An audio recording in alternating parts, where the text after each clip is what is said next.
19-year-old Kanika Jenkins borrows her mother's car to hang out with her friends.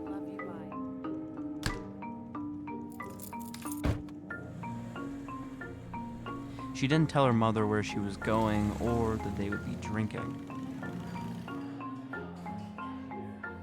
They arrive at the Crowne Plaza Hotel and check into room 926. Kanika allegedly arrives drunk, swaying back and forth. They recall Kanika drinking alcohol, but no one saw her use any other substances.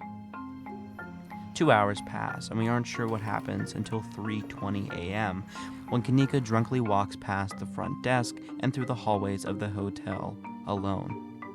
5 minutes later, she is seen on CCTV walking out of a hotel elevator and onto one of the lower floors.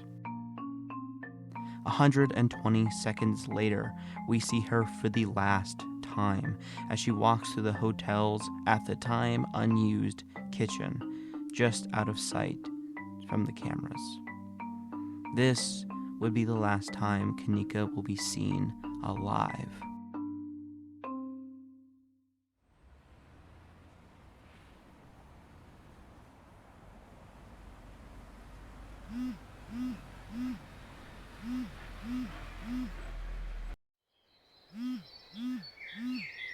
One of Kanika's friends call her mom and inform her that her daughter has been missing. They have her phone, but they assumed she left the party safely.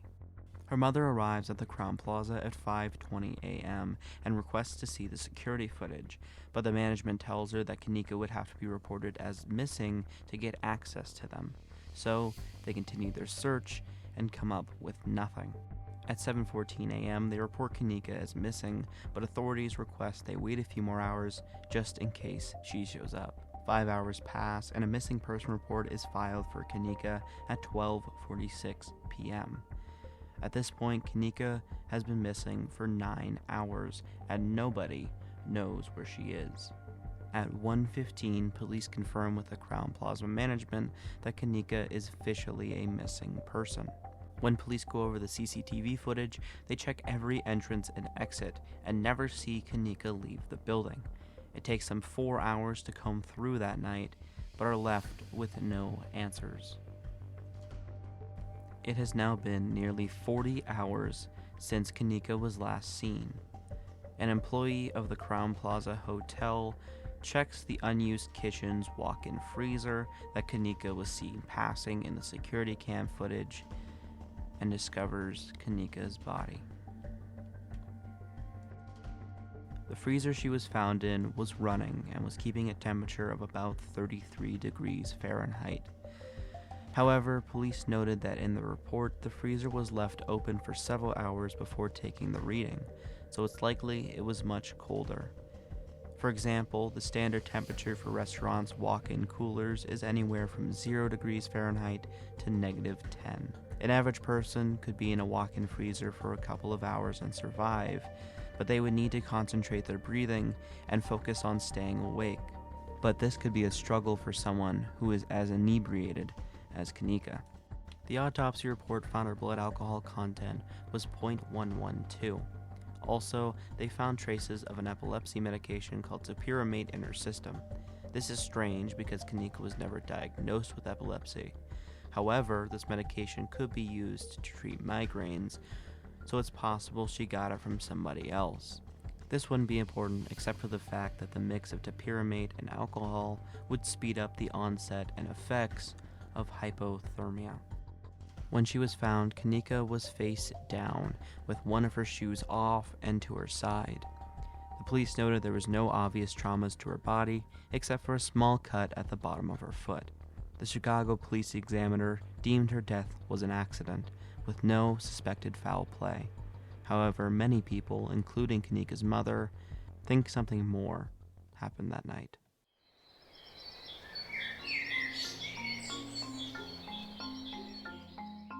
The tragic passing of Kanika Jenkins raised some eyebrows for some people, and people were quick to create some theories about what really happened that night. So let's take a look at some of them. To start, many people, including Kanika's family, believe that she wouldn't be able to open the heavy temperature-proof freezer doors. Well, on average, freezer doors like the one Kanika opened can weigh up to 1,000 pounds. But the force you actually need to open the doors are much lower, so it is completely possible that they could have been opened by Kanika that night. Another rumor was that the credit card used to pay for the room they were partying in was stolen and connected to a local gang, but police deny these allegations and cited no evidence to prove these claims. Some people even believe Kanika was the unfortunate victim of some sort of operation, claiming that someone at the party added something to her drink. This theory is easily debunked since we see Kanika voluntarily walk down the hallways by herself. Also, when her body was found, there were no signs of trauma, cuts, or any loss to her body.